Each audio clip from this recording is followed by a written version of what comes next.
Have you ever wondered why, no matter how much you try to control life, something always slips through your fingers? You plan, you prepare, you push forward, and yet peace feels further away. What if the very thing you're holding onto is the thing holding you back? In today's journey, we'll unravel a truth most people never dare to see. Letting go isn't losing, it's the path to power. From Steve Jobs' perfectionism to Barack Obama's quiet surrender, from Princess Diana's silent grief to opera's transformative clarity, Buddhist wisdom shows us that real peace begins the moment we stop trying to force the river and start flowing with it. So take a breath. This isn't just another spiritual cliché. This is a deeper dive into your own suffering, its roots, its illusions, and how letting go may be the most courageous thing you ever do. Stay with me, because by the end of this video, you won't just understand the power of release, you'll feel it. Letting go vs. control.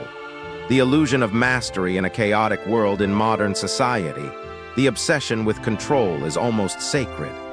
Whether in relationships, careers, health, or public image, people are taught to assert dominance over uncertainty.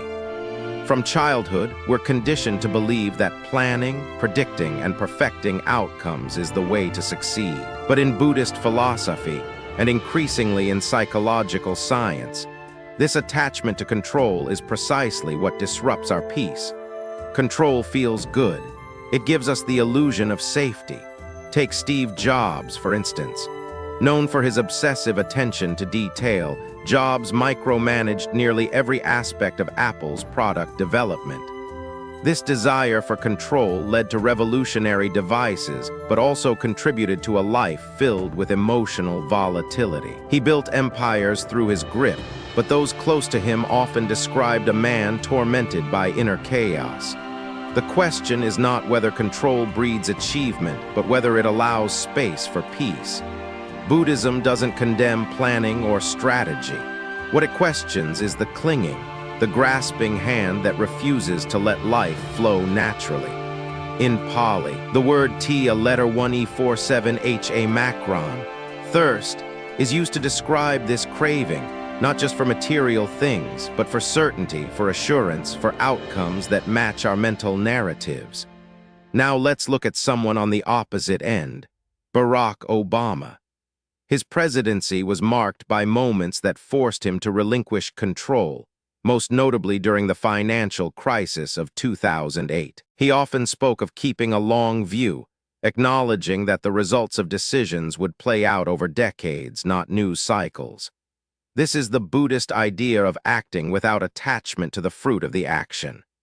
You do what is right, but you let go of the guarantee of success. Obama's calm demeanor, his ability to absorb stress without becoming reactive, echoed this deeper truth. Control is not mastery. Equanimity is. In Buddhism, the act of letting go is not laziness or inaction. It's courage. It's saying, I trust the path more than I trust my plan.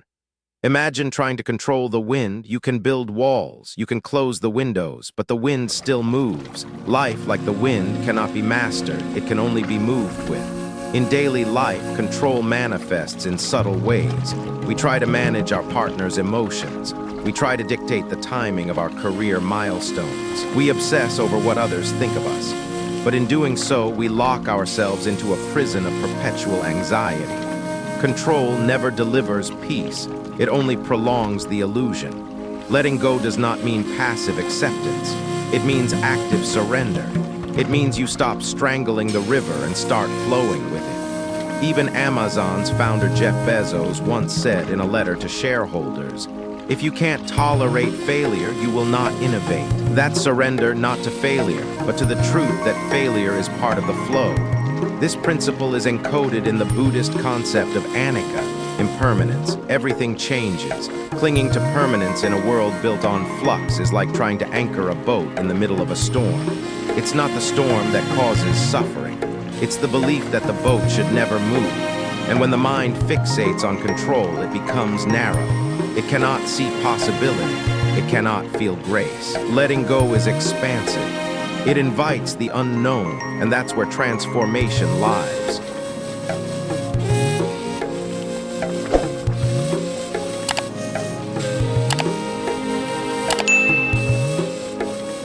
suffering through attachment, the weight of what we won't release. The Buddha famously said, "You only lose what you cling to." But the inverse is also true. You only suffer what you cling to. Pain becomes prolonged when it is stored, revisited, and looped in memory. Suffering is not the pain itself, it is the unwillingness to hold it differently. Attachment is not just emotional dependency. It's a story we repeat to ourselves. I should have succeeded. They should have stayed. I should never have gone through that. These internal narratives cement pain into identity. Consider Princess Diana. Her emotional life became tabloid material, but beneath the headlines was a woman grappling with deep attachment. To being loved, to being seen, to being valued as more than a symbol. Her suffering didn't come solely from the affairs or public scrutiny. It came from the dissonance between what she longed for and what reality delivered. She couldn't let go of the ideal of love and family that had been betrayed. Her humanitarian work, in contrast, emerged from a space of presence, a place where she transformed pain into compassion. She didn't erase her memories. She carried them differently. Neuroscience now affirms what the Buddha intuited 500 years ago. The brain is wired to remember trauma vividly, especially if the event involved betrayal, humiliation, or abandonment. But what keeps that trauma alive is rumination, replaying the event, asking why me, instead of what now. Attachment isn't just to people. We attach to identities, to success, to youth, to being the strong one or the smart one. And when life violates those identities, we suffer, we feel shame, but the shame comes not from the experience, it comes from the collapse of the identity we clung to. Take Will Smith as a case study. His 2022 Oscars outburst wasn't just about a joke. It was the eruption of years of buried identity strain, being the respectable man, the peaceful leader, the good husband. In one moment, the dam broke. He later admitted in interviews how much pressure he felt to be a certain kind of man. That's attachment, and attachment always cracks under stress. In Buddhist language, this is the trap of upadana, clinging. We cling not because we are weak, but because we fear what will remain if we let go. We think our pain defines us. We think the memory is who we are. But what if it's just a chapter, not the book? Holding on becomes suffering when we refuse to evolve our relationship with the past. Imagine clutching a hot coal, not realizing you can set it down. The pain isn't in the coal, it's in the grip. There's a powerful Zen teaching that says, let go or be dragged. Many people live their entire lives being dragged by resentment, by unmet expectations, by guilt, by grief. But these emotions aren't wrong. They just weren't meant to be carried this long. Oprah Winfrey often shares how she struggled for years with childhood trauma.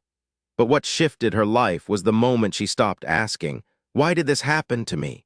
And started asking, how can I use this?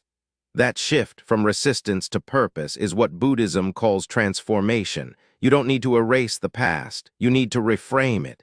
In meditation, when thoughts arise, the instruction isn't to suppress them. It's to notice them and let them pass like clouds in the sky. The sky doesn't cling to clouds, it just hosts them. You are the sky, not the story. Even grief, which feels eternal, changes shape when we stop resisting it. Losing a loved one isn't healed by forgetting.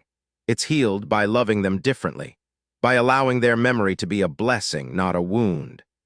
As Buddhist teacher Thich Nhat wrote, when we lose someone we love, we must learn not to live without them, but to live with the love they left behind. Letting go and releasing the grip on identity, much of our suffering stems not from life's events, but from the identity we build around them. A person who loses a job may feel devastation, but it's not the job itself. It's the story. I am a failure. I am worthless. I have no future. These are constructs, and the longer we hold them, the deeper the suffering. In spiritual language, the ego thrives on these stories. It wants to be someone. But Buddhism teaches the opposite, anatta, non-self. You are not a fixed entity. You are fluid. You are change. Letting go is returning to your original nature, not defined by roles, titles, or external validations. Taylor Swift offers a modern metaphor. Her career reinventions, from country darling to pop queen to indie poet, mirror the Buddhist concept of impermanence. Instead of clinging to one identity, she lets herself evolve publicly. There's risk in that. There's loss. But there's also liberation. Fans who once loved her as fearless may not resonate with folklore. But that's the path of non-attachment. You offer your work, your truth, and you let go of needing everyone to approve. Letting go doesn't mean you stop caring. It means you stop controlling. You stop insisting. You start listening. Real power is quiet. It doesn't grip. It rests. And in that resting, clarity emerges.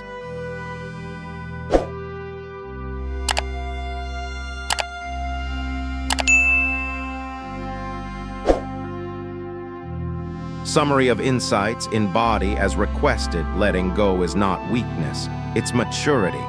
Control offers illusion, not security. Pain lingers when the memory is clenched. It softens when the grip relaxes. Detachment is not disconnection. It is intimacy without possession. The ego fears surrender, but surrender is where the self ends and peace begins. Surrender not equal to weakness.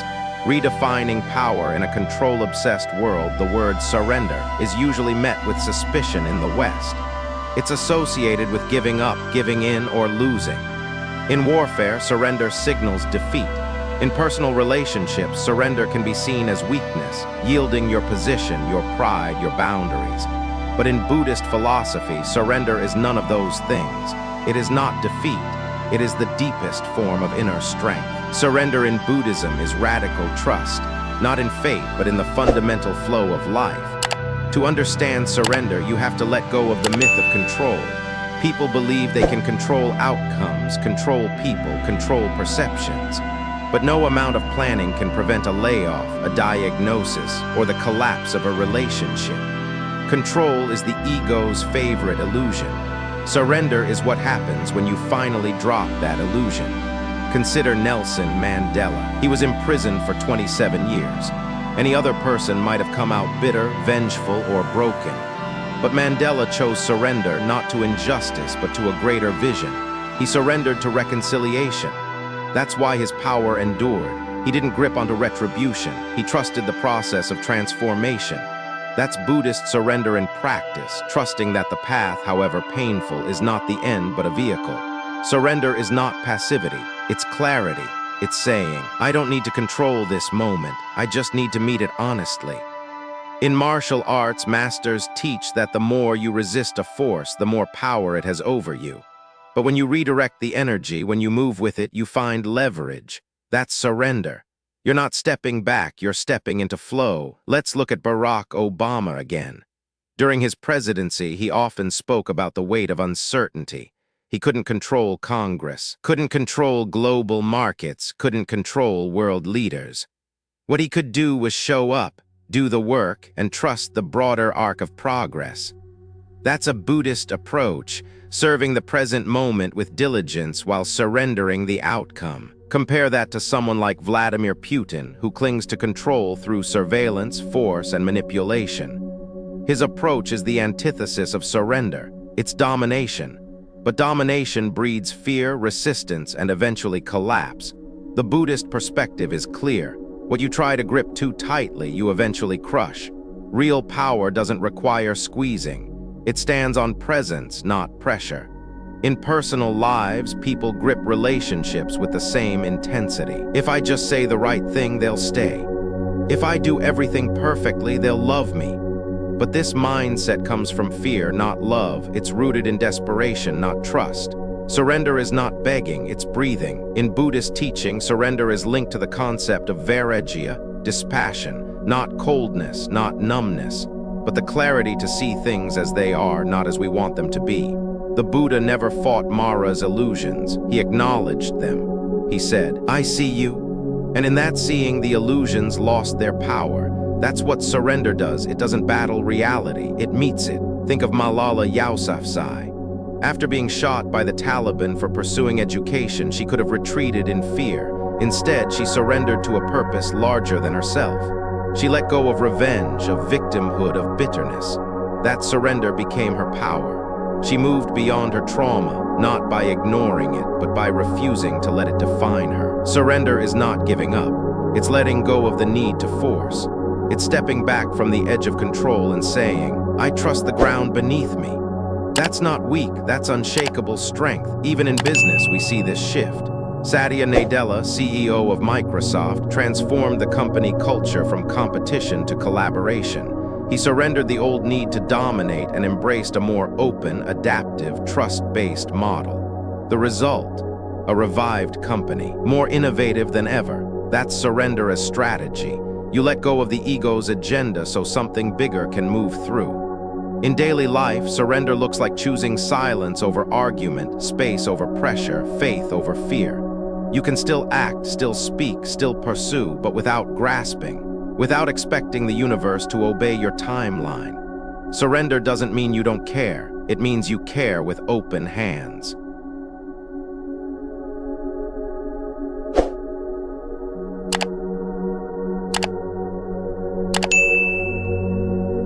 Detachment is deeper love. Loving without possession, most people think detachment means indifference.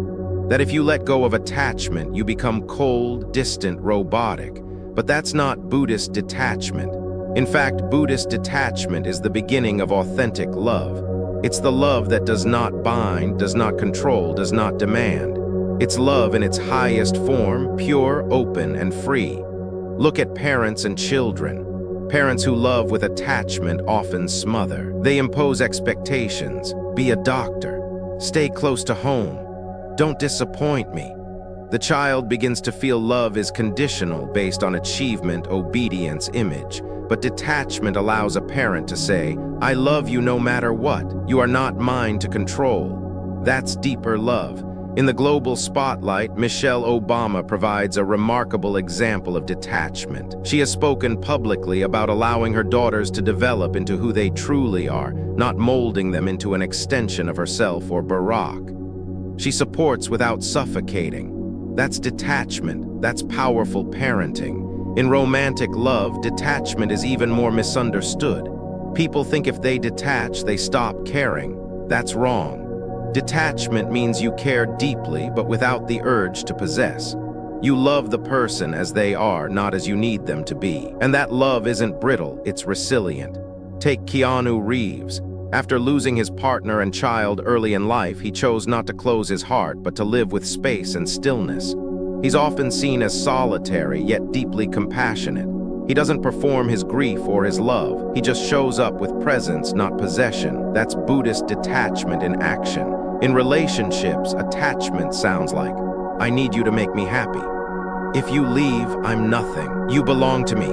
But detachment says, I am whole with or without you. I honor your path even if it doesn't include me. I love you, not your role in my story. Detachment is not a wall, it's a window. It allows light in without trying to trap it. This is the lesson of the lotus in Buddhism. The lotus grows from mud. It doesn't cling to the dirt, it rises through it. It opens without gripping the sun. Its beauty lies in its freedom, in practice. Detachment looks like not texting obsessively when someone pulls away. It looks like not replaying every conversation to decode meaning. It looks like being okay with mystery.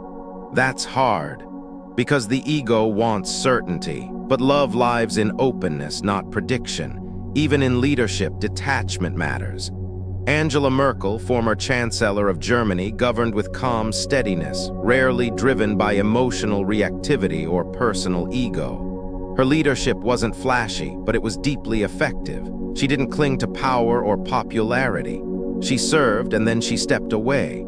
That's detachment, doing the work without needing to own the outcome. In spiritual terms, detachment is not avoiding feeling. It's feeling fully without collapsing. It's saying, this hurts and I still choose love. That's the Bodhisattva vow, to open the heart again and again, even when the world breaks it. In contrast, people who confuse attachment with love often become controlling, jealous, manipulative. They say, I just love you so much, but what they really mean is, I need you to behave a certain way for me to feel secure. That's not love. That's emotional captivity. True detachment can say goodbye without bitterness, can love without strings, can mourn without losing itself. Princess Diana again becomes a relevant example. Even after her separation from Prince Charles, she continued to serve, to love, to show up for the people. She detached from the institution, but not from compassion. Her love was no longer tied to a crown, it became universal. In Buddhist terms, this is metta, loving kindness. Not if you do this, I will love you. But may you be happy, may you be free, even if it's not with me. We often think that intensity equals depth, that burning love is better than quiet love. But sometimes the deepest love is the softest. It doesn't shout, it doesn't demand, it simply radiates. Imagine the difference between a bird perched gently on your hand and a bird you cage. One trusts you, the other obeys you. Detachment chooses the first. It invites connection without condition. This is not a love that abandons, it's a love that respects. It doesn't say, stay so I can be okay. It says, be free and I'll be okay either way. And that, paradoxically, is the kind of love most people long for. A love that is safe because it doesn't demand safety. A love that is true because it doesn't pretend. In Buddhism, this love emerges when we recognize that everything is impermanent, that we do not own people, nor do they complete us. They accompany us, they teach us, they bless us, and then sometimes they leave us. If we cling, we suffer. But if we let go, not out of rejection, but out of reverence, then we open to the real beauty of connection. Love is not possession, it's presence. And detachment is not apathy, it's reverence.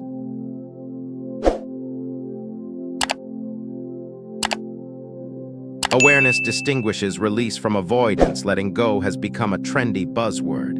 In books, on social media, in motivational quotes, it's everywhere. But the truth is, most people are not really letting go, they are avoiding. They're checking out emotionally, numbing themselves, pretending something no longer matters while it still echoes in their nervous system. Buddhist wisdom makes a clear distinction. Release requires awareness. Avoidance is unconscious escape. The difference between the two is intention and presence. Letting go means facing the wound before releasing it. Avoidance means pretending the wound isn't there at all. One is an act of courage. The other is denial disguised as peace. This difference is sharply visible in the way people handle heartbreak or failure. Consider the public breakdowns of Kanye West. His erratic behavior, emotional spirals, and public feuds show a man in deep pain, yet often bypassing the inner work. He speaks of release and reinvention, but the actions suggest avoidance. He hasn't made peace with what haunts him. He's trying to dominate it, outshout it, outcreate it. And the more he avoids, the more it loops back. Contrast that with someone like Michelle Obama. In her memoir Becoming, she shares vulnerable reflections on anger, infertility, and loss, not as things she ran from, but as truth she sat with. Her healing was deliberate, conscious, present. That's what makes her evolution feel grounded. She didn't avoid, she processed, then released. She wasn't trying to be above the pain, she walked through it. In Buddhist psychology, the concept of mindful awareness, sati, is crucial. When you feel grief, you don't push it away or distract yourself with productivity or entertainment. You witness it, you breathe into it. You sit with it like the Buddha sat with Mara under the Bodhi tree. That witnessing is what transforms emotion into wisdom. Avoidance masquerades as detachment, but it's just emotional suppression. You can tell by its effects. If someone claims they've let go of an ex but still checks their social media, still flinches at their name, still feels activated, then they haven't released anything. They've just buried it. And buried wounds don't dissolve, they rot. True release leaves no tension in the body. You feel lighter, cleaner. You're not resisting contact with the memory. You're simply no longer shackled by it. Take the case of Prince Harry. He left the royal family claiming a desire for peace and independence. But in interviews and documentaries, there's still visible emotional reactivity, unresolved wounds. That doesn't mean he's wrong for leaving, but it does suggest the process wasn't purely release. It's still in the middle stage. True release would sound less like defending a decision and more like making peace with both the choice and the pain that came with it. In relationships, this distinction is even more crucial. People say they've moved on, but they've just rebounded, distracted themselves, buried their grief under a new storyline. Then the same emotional patterns resurface in new partners. The lesson repeats. Avoidance pushes the pain into the shadow. Awareness pulls it into the light, and only in the light can it be transformed. Buddhist monk Thich NH1E5TH1E1NH said, "Feelings come and go like clouds in a windy sky. Conscious breathing is my anchor." He wasn't advocating detachment from emotion, but awareness of it. That's the anchor. Without awareness, release is just a facade. Real letting go often looks like crying in silence, writing the unsent letter, revisiting the place of rupture with new eyes. It's not loud, it's not performative, it's a private ritual of clarity. Avoidance is usually impulsive, release is intentional. You feel the difference in your body. Avoidance creates tension, release creates stillness. Avoidance numbs you, release wakes you up.